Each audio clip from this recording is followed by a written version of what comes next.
Now, what is a clinical research assistant? It's an entry-level role, all right? And I'm talking about clinical research assistant at the site level because you may see this title thrown around a lot.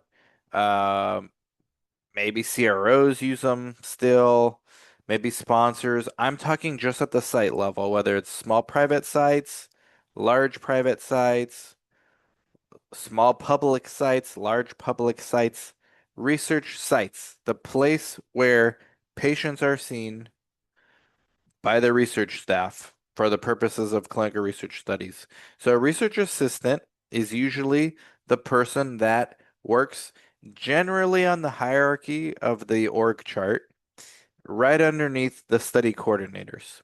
And it's a great entry point into this vast world of clinical research.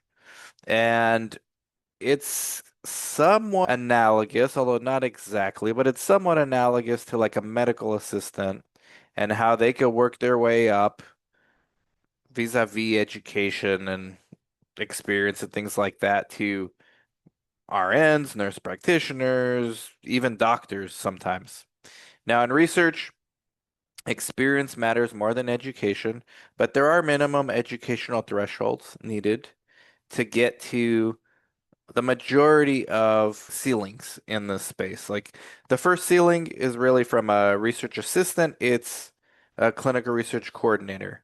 You still don't necessarily need a bachelor's degree, although in a 2025 world, employers are being a lot pickier.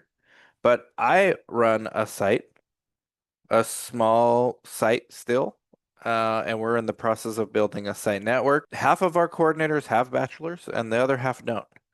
And so it's not a requirement at all sites. It is a requirement at many, and increasingly so in the United States.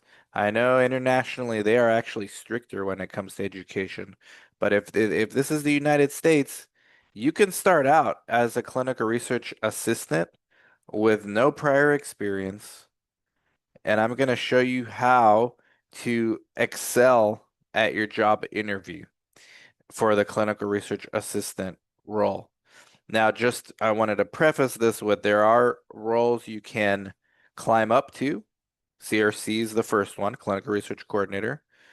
But beyond that, there are things like if you want to stay at the site level, lead clinical research coordinator, site director, quality assurance, patient recruitment. There's a regulatory at the site.